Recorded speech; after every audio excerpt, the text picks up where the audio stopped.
and welcome back to the Gathered Poets podcast. Some of you might recognize our wonderful poet guest today. I'm so excited that you're here, Annalise.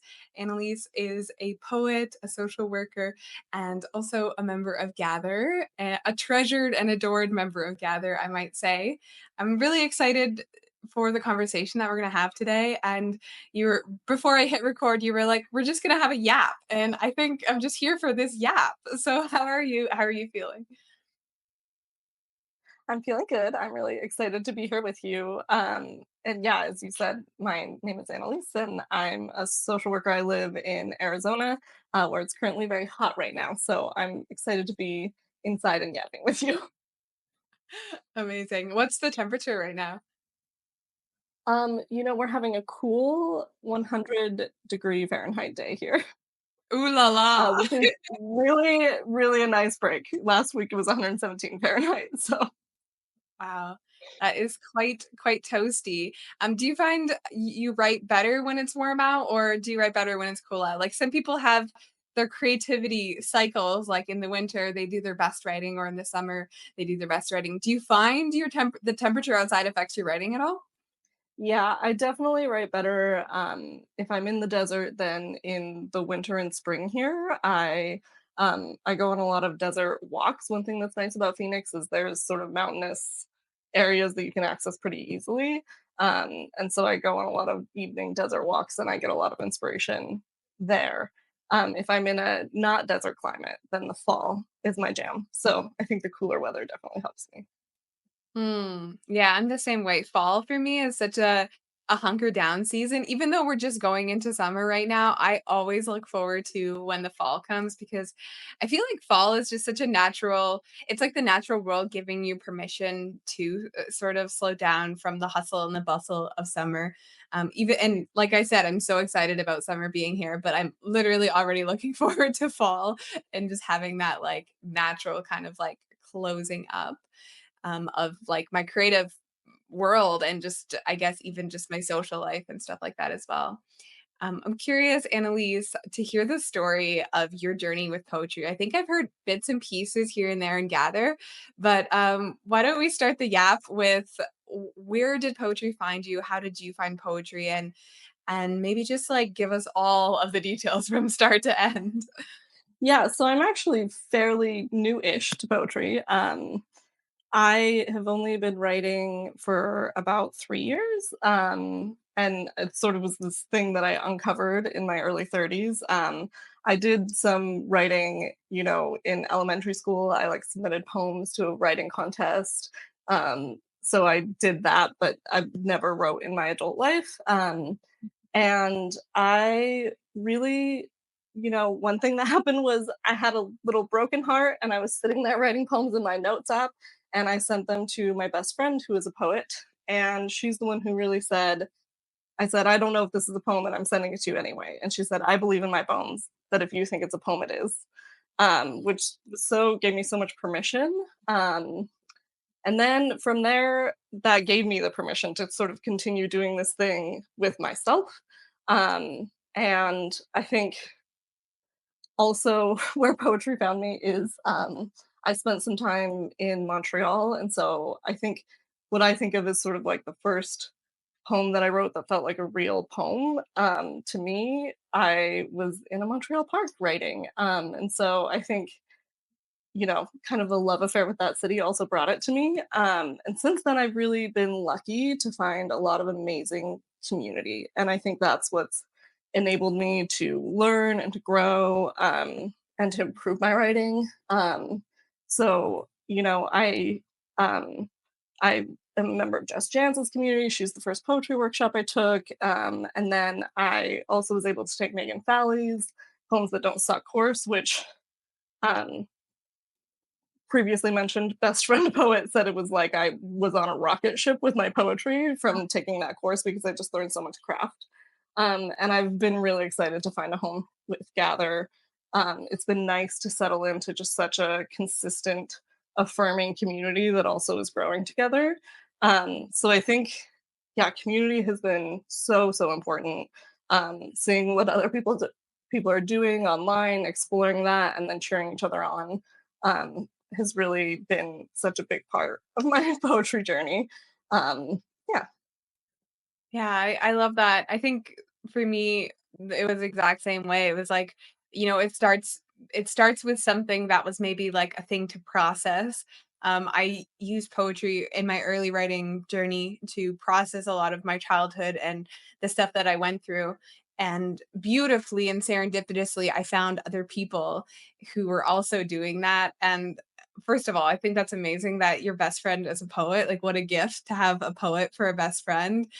Dare I say, I'm a little envious of you, Annalise. I think that's so beautiful. And also, what a rock star of a friend to give you that unhinged permission to call your writing poems, even though maybe perhaps you didn't recognize the form instantly when you were writing it, but for her to say, or for them to say, this is a poem if you declare it to be a poem. I think that's a love language, and it's such a beautiful thing to be loved by people like that. Um, what was I getting at here with this? Oh, yeah, just the idea that like that unhinged permission then perhaps gives us the confidence and the courage to put out feelers into the world, and then somehow those feelers end up connecting us to like more poets and other people in this community space. And I find like your story and my story and most other poets have some sort of evolution like that. It starts like kind of a bit of a private practice, and then we find the courage to share with one person, and then it turns into another and another, and then we're creating within a community. And then that, I think, is really what bolsters the act of writing to be one that is lifelong. I think perhaps if we were writing in isolation the entire time, I don't think that I would write for the rest of my life. yeah. Yeah, I don't think I would. Truly and honestly, I think it's the fact that I'm with my people that makes it so, so special. Throughout your writing journey, I know you said it's been a little like pretty short-lived. You're pretty new to poetry. What has been the number one thing that you've noticed in yourself, like maybe the way that you see the world, the way that you live, your worldview? Has anything about that been influenced by your poetry, or has your poetry influenced it, like vice versa? Absolutely. I think of poetry really as a practice, and it's been a practice that's brought so much richness to my life. Um, you know, Mary Oliver says, "Pay attention, be astonished, tell about it." And Andrea Gibson says, "Poetry is the pen and paper version of paying wondrous attention." And I think poetry is a conduit for being a person who's going into the world and paying attention to it and being, maybe really porous, absorbing a lot. I think having poetry as an outlet for, all that I'm absorbing. But then also because I'm on the lookout for poems, I'm paying more careful attention to the world around me. So maybe I gardened this winter in Arizona is gardening season. And so am I more likely to go sit and really enjoy the fact that I had sunflowers blooming because I'm going to read some poems and maybe write a little and I'm going to be soaking it up. I was camping with some friends this weekend and we actually had a little poetry writing moment. And because we did that, I sat there and like some lizards were coming up and I was really just very attuned to these lizards and watching what they were doing in a way that I wouldn't have been if I hadn't have, had this moment to sit aside with my writing and be sort of absorbing the world around me. So I think it's almost like a gratitude practice, except for there's so much richness to it because you're absorbing everything. You're absorbing maybe the things that are grittier or harder or trickier to wrestle with and you're absorbing beautiful things about the world, and as I said earlier, that's why I write best when I can be out in nature, and so I think of those things as like it's almost like a two-way street, where poetry is encouraging my attention to the world and my attention to the world is encouraging my poetry. Hmm. It's like a symbiotic relationship, you with nature, and then nature with poetry, and then poetry with you. like cyclical interaction. First of all, I want to say I must visit Arizona now. Like the way that you talk about where you live just sounds absolutely glorious, and I have to go. Maybe you can invite me on one of your camping trips. Please come stay with me, preferably not in June, for your sake. But if you want to come here in the spring, we will have lovely adventures with the cacti. Oh, I would love that.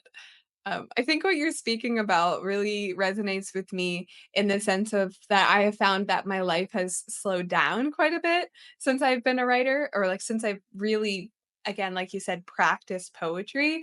Um, I was listening to this podcast a while back and they were talking about how just the act of paying attention, the act of being grateful and being in the present moment, practicing mindfulness actually significantly slows down your perception of your life. And so you get to, in a way, live a lot longer if you are being mindful and grateful. And I've been writing full time now for only a year and a half.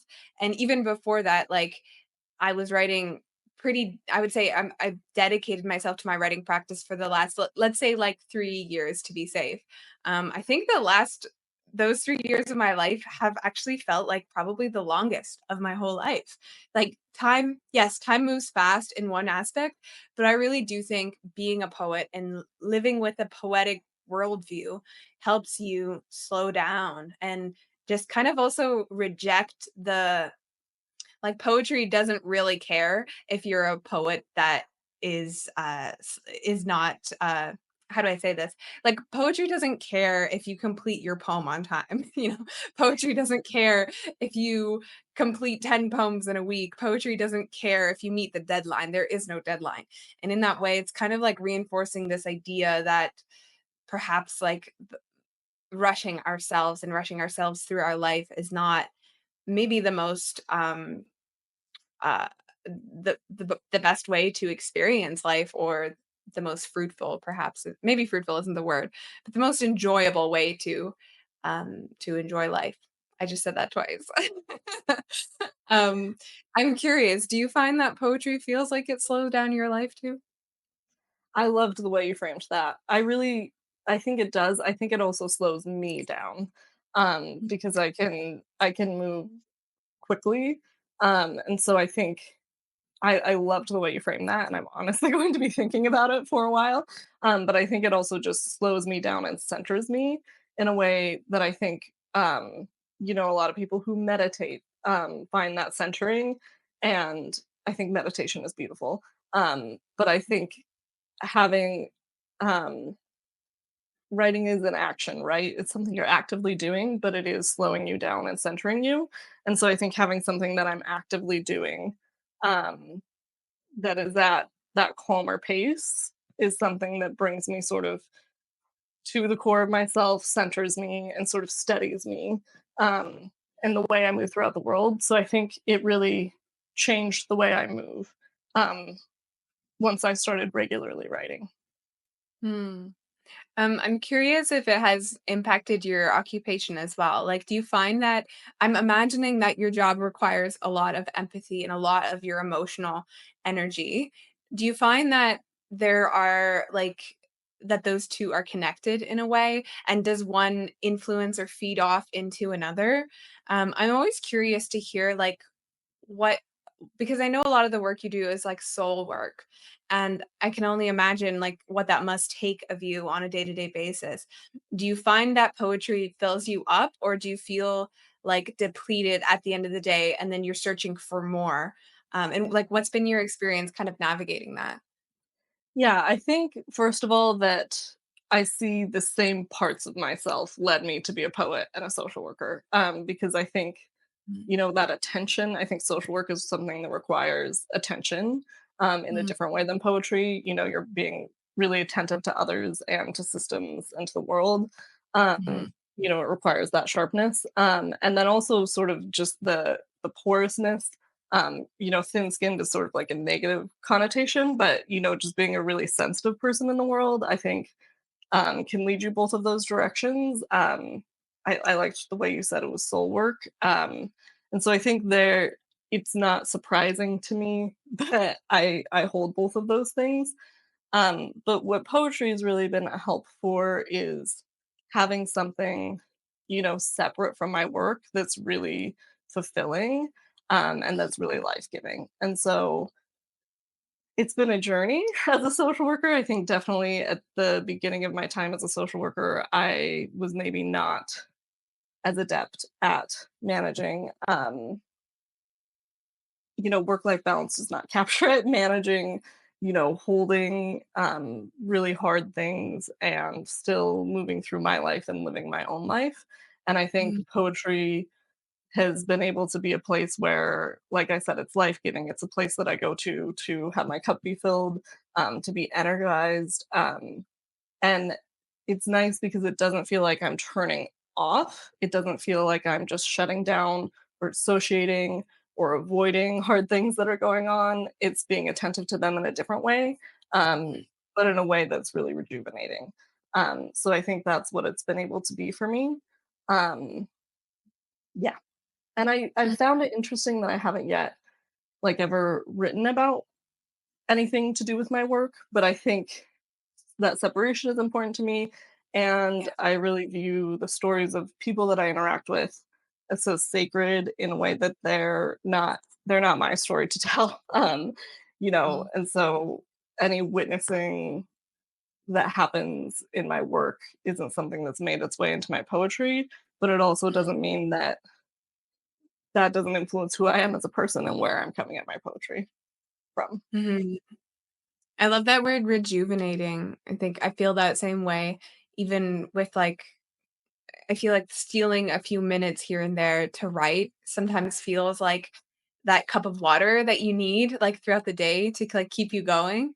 And I like the idea of kinda separating the work from the poetry because, um, I think sometimes it's hard to not I think especially when they 2 kind of bleed together, it's hard to not let all of the aspects kind of bleed together. Like, I think it sounds like you've set a really healthy boundary between your work and your poetry and also making sure that someone else's story doesn't bleed into yours, um, and that sort of thing. I wonder if I wonder if the reason it feels rejuvenating for us to go to our poetry is because it's one of those things that, like, I just think about myself, like, at the end of the day, sometimes when I'm really tired, I feel like shutting my brain off, and if I scroll on Instagram, like, I think I feel momentarily, like, relieved a little bit or like I'm searching for some sort of mindless practice, but I wonder if in that moment what I'm actually looking for is like a truth practice or like Mhm. even if it the initial feeling is kind of hard to get past, like I should maybe do something that isn't just like mindless scrolling. But then what I'm actually discovering is more rejuvenating. I've just like that was a long-winded way of saying that I think for me, my instinct is not always to go to my poetry for rejuvenation. But when I do, I find that it very much does give me what I need and what I think I need from my phone or even from like other aspects of kind of dissociating. I'm not sure if that resonates at all with you, Annalise. I'm kind of just spitballing here, but yeah, I find Yeah. that concept interesting. I think I totally turn to my phone also, and that it's like the difference between mindlessness and mindfulness, and it can be harder to choose the more mindful option, especially if you're just sort of tired.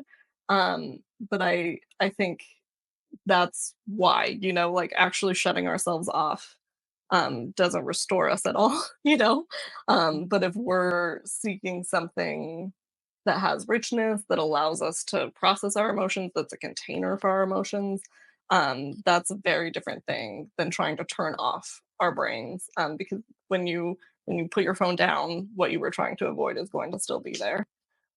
Mhm. Yeah, for sure. Yeah, I think it's also like a compassionate way to think about what we're needing in that moment. Instead Yeah. of being like, oh my God, I'm scrolling again, we can be like, well, maybe what I was needing was to sit with maybe my body needed to be witnessed for a second. And I was just actually Yeah. like running away from that. And it kind of reframes that discussion, like not necessarily as like what we are doing was bad, but more like we were trying to meet our needs, Yeah. and we were kind of doing it maybe in a way that the only way we knew how in that kind of moment. And I think it gets easier too, especially when I'm in like a rhythm and a routine with writing. Sometimes I get in the rhythm and the routine of editing in the evenings, and sometimes it'll be like weeks where in the evenings I'll edit my poetry and I get so into it. I love it. And then I'll like start watching a show with Corey, and then I don't do that in the evenings anymore because we're watching a show. And that's all great and awesome. Like, I'm not saying watching shows is bad, but I do notice it's something that like when you're in the momentum of it, it's easier to choose the thing if you're practicing it sort of on a semi-regular basis, and then it can kind of move. But things are cyclical, I think. So when you'll find the thing that you need when you need it, perhaps is maybe the thing that I'm trying to say in a Yeah. very long way. But yeah, Annalise, I'm curious to hear more about your exploration of grief in your poems.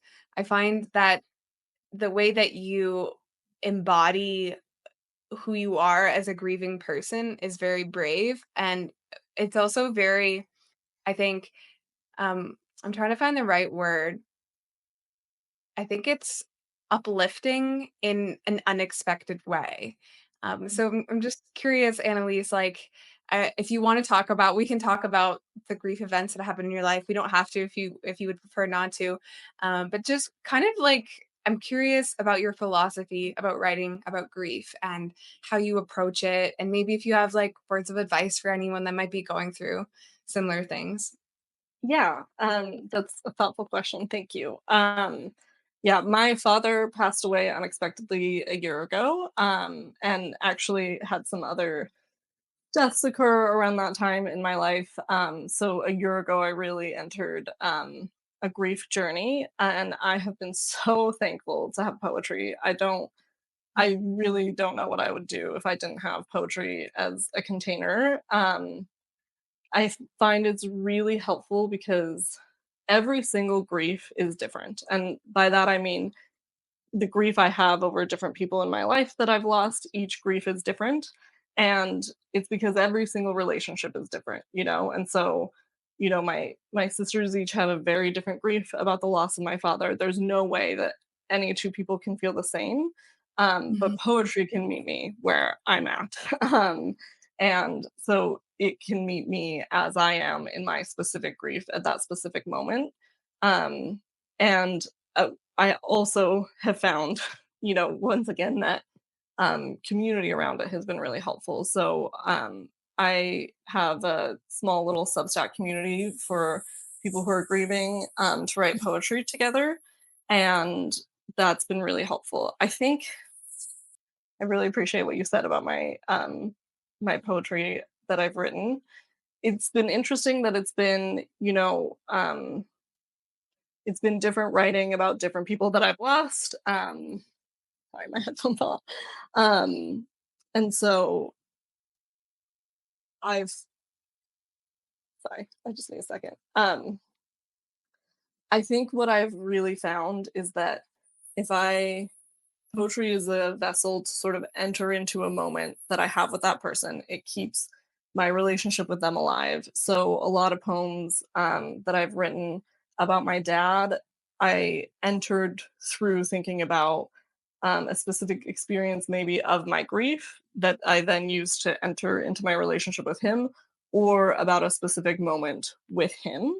Mm, Um, and so I I like that poetry allows me to keep that relationship alive and present, and it's a place I can go to feel like those relationships are still there. The other thing that I would say is that I appreciate poetry.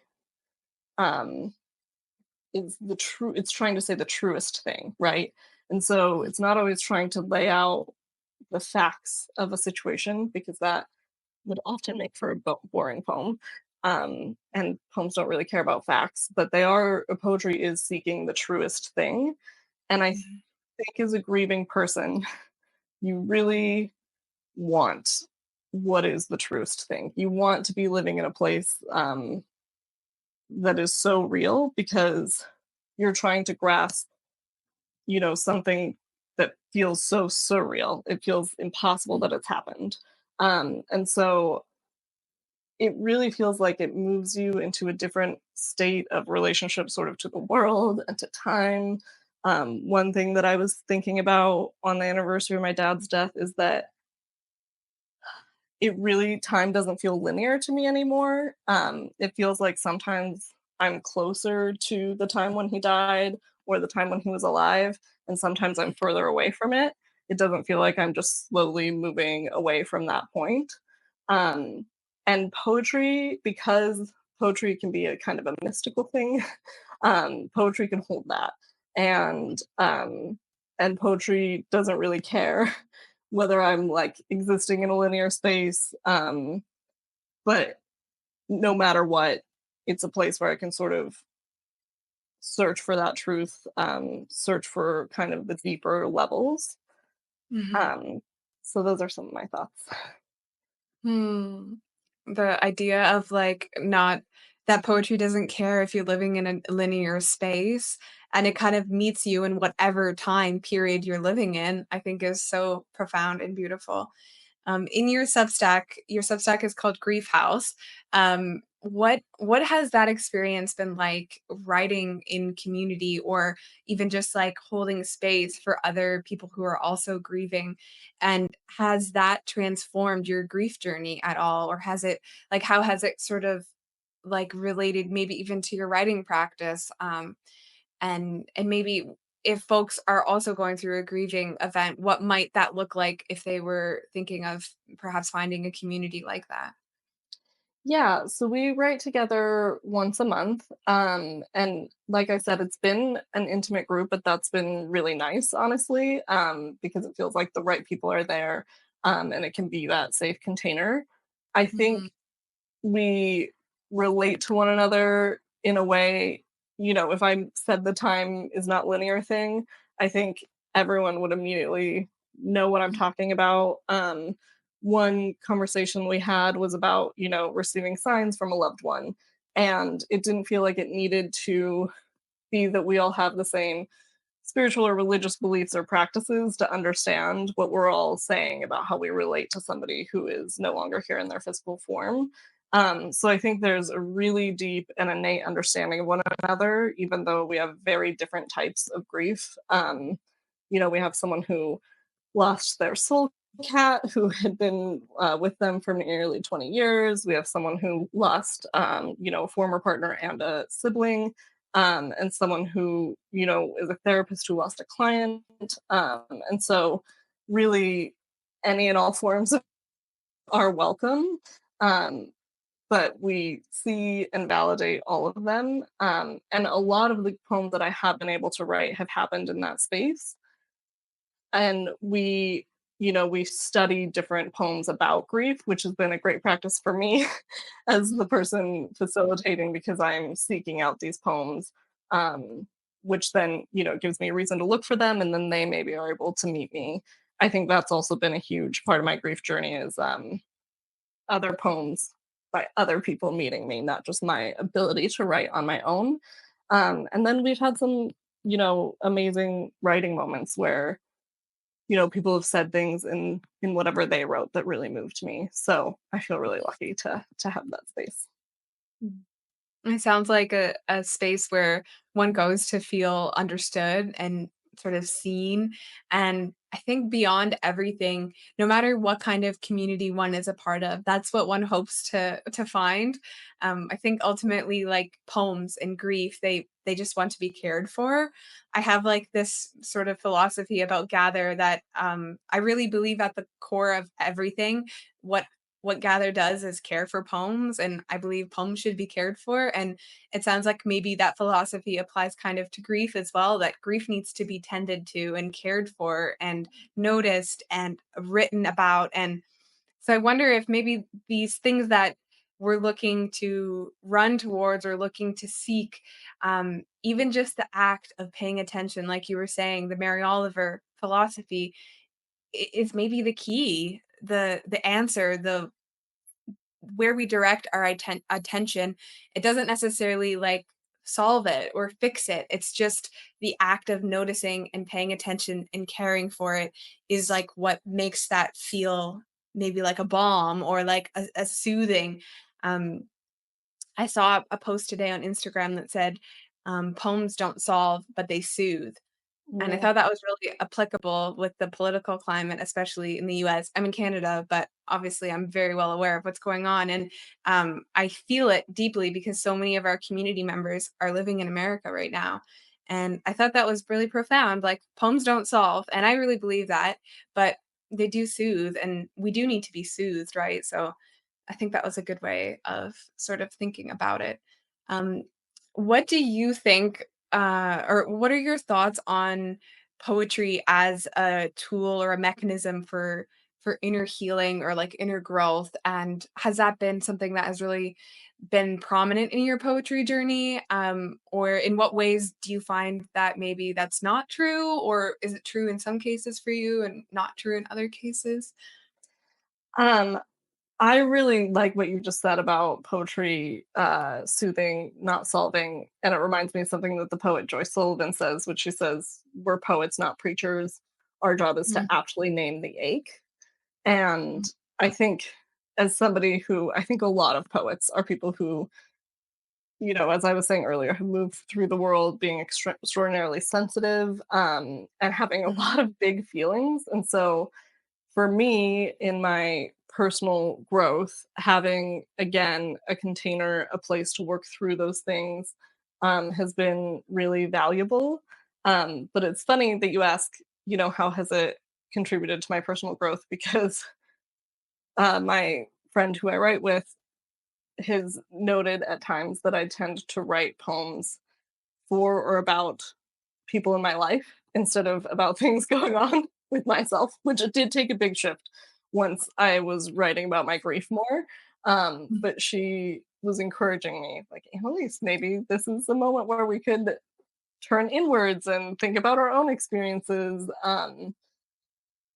I am a really relationship based person, so that also does help me, find my place in the world, orient myself around other people and connecting with them.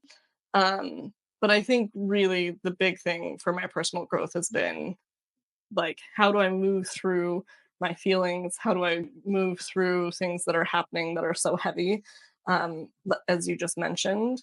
Um, and I think it really helps me as a person to again have that space that's oriented towards the deeper parts of things rather than just sort of trying to stay afloat. I'm mhm. moving through it and I'm processing it. Mhm. It's like the sitting with it and kind of staying with it longer than one might actually feel like, super comfortable with.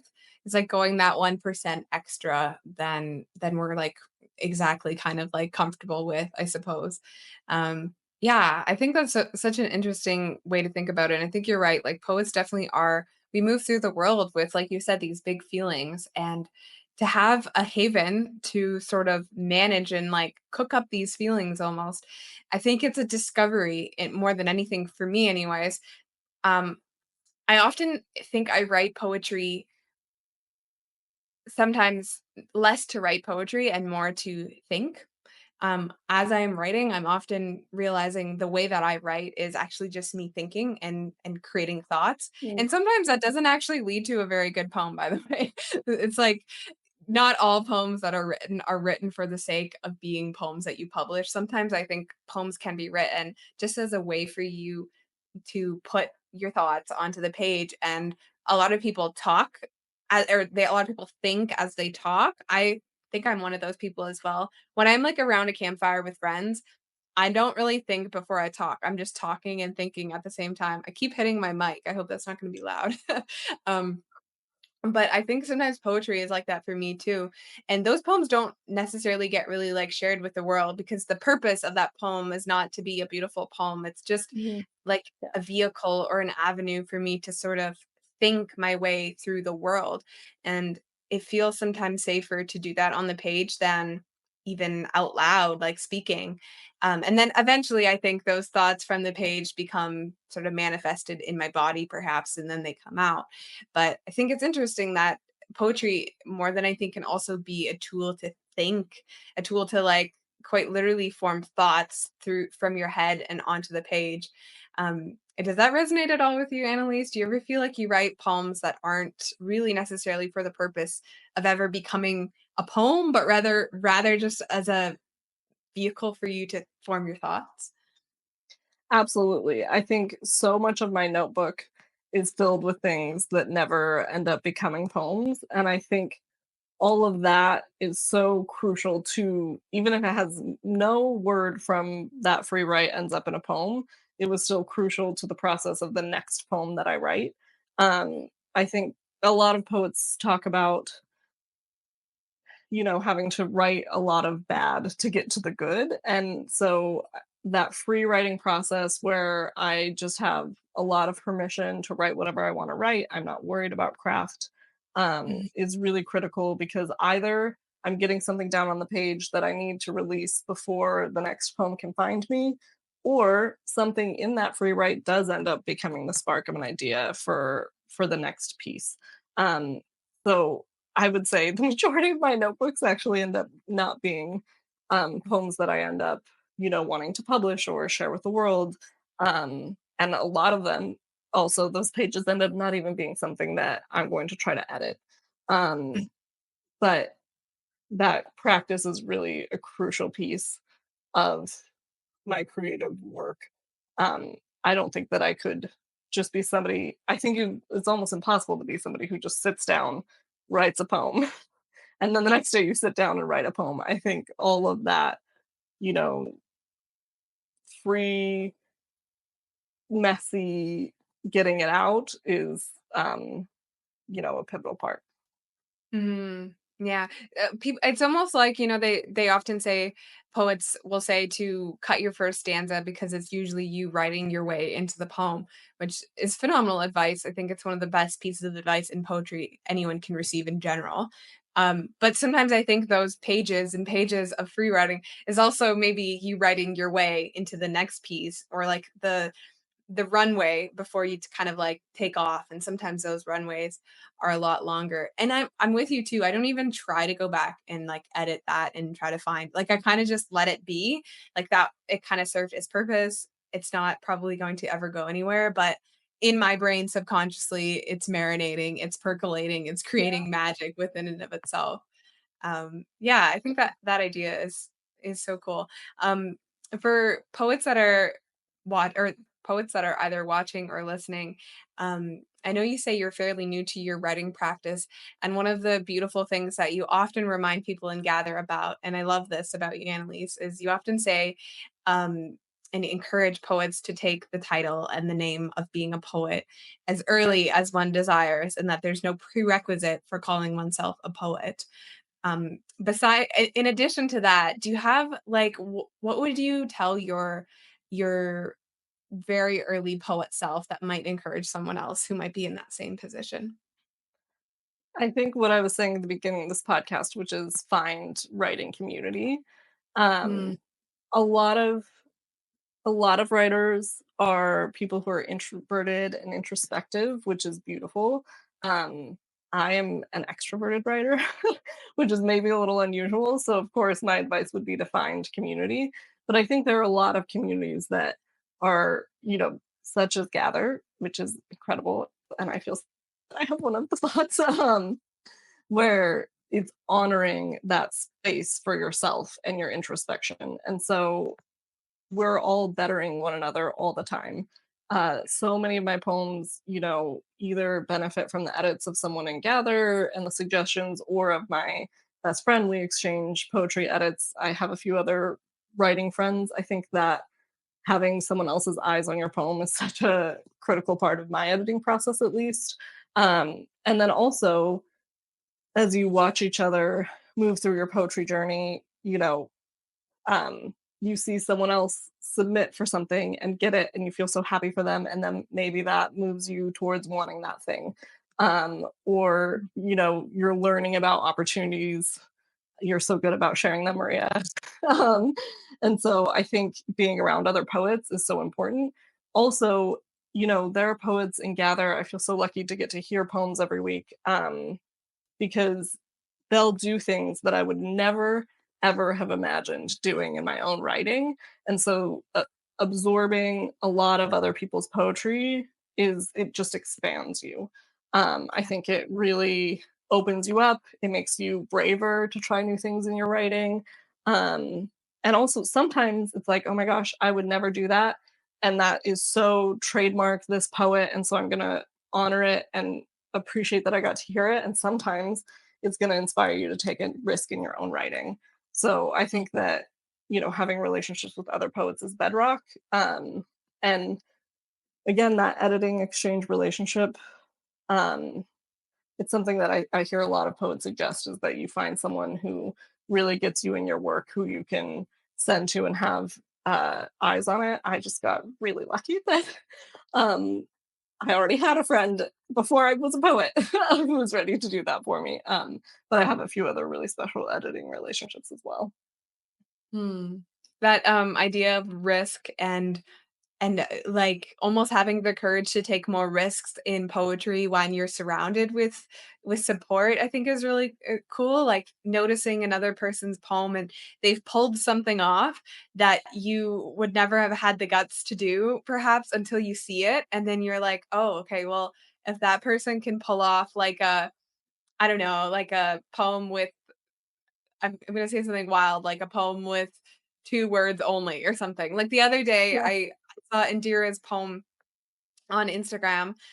Her handle is a little death poetry for anyone listening, and she wrote an after to another poet, and she wrote a poem entirely made of one sentence, and she just used the words, and it was phenomenal. It was so incredible, and I was like, "Wow, like that's so risky." And so when I often say Gather is a group of gutsy, bold poets, I truly, truly mean that because I think the coolest thing ever is seeing poets take risks and I think it's a hell of a lot easier to take risk when there is um, less perhaps destruction awaiting if you are surrounded by poets. I'm saying destruction as if like something bad were to happen. It would never. But what I mean is like there when you have the scaffolding and the support of other poets surrounding you, they're like holding out that trampoline for you to fall into in case something goes wrong.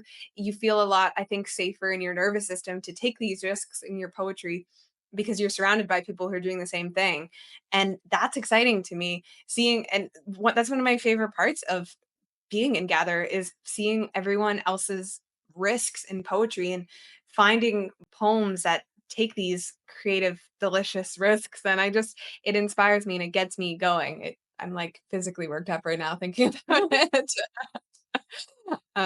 But yeah, I think that's really admirable in all of the poets in the community, even like in the broader Instagram poetry community. I feel so lucky that we live in a day and age where beautiful, great poetry is like readily available to us and we have access to connect with the poets at our fingertips. yeah, I think it's phenomenal. It's just magical that we can do that. I think yeah, poets in the 40s and 50s would have killed to have something like we have today. So yeah, absolutely. life is life is wild sometimes, and I think there's many magical things about that.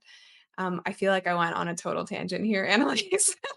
That's what we're here for. We are. We're here for the yaps. I'm curious, Annalise. So we're going to be, oh, by the way, for anyone listening, we're going to be publishing Annalise's poem on Friday. So this episode will go live on the Monday and her poem will be published on the Friday. And we'll have some interview quotes and stuff like that coming out through the week. So that will be coming to the Gather Poets Instagram page. It's just at Gather Poets if you're listening. And also the Substack, which is new, but we're slowly starting to publish all of the poems on there as well for people who love Substack. What is your hot take slash social media surviving tip in like 4 words, Annalise? For anyone who's like wanting to start sharing Boy, their poetry online, what's your like hot tip? be kind to yourself. Um, Good one. it can be so inspiring and also hard. I again, poets are sensitive people.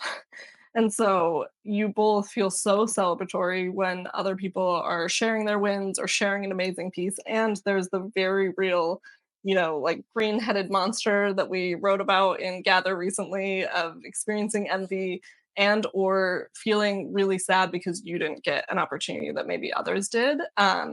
Or you see someone else's poem get traction and take off and you wonder why your own didn't. And so it's really critical, just to be really compassionate towards yourself and remember, again, that's the flip side of poets in the 40s and 50s not having access to these beautiful poems. So it's good to be so rooted in like, how lucky am I that I can just open my phone and have so much beautiful poetry at my fingertips. And the flip side of that is that you're going to know everybody's Mm, wins, everybody's successes, and on a hard day, that could feel a little tender. And so, at first, when you said 4 words, I thought, I can't do 4 words. But I think being kind to yourself in that process is really important. mm, And that is also why it's so important to be rooted in community because when you have relationships with these people, then you know the sweat that went into it. It doesn't seem like it was some magic overnight viral thing, which is never really the truth of what happens.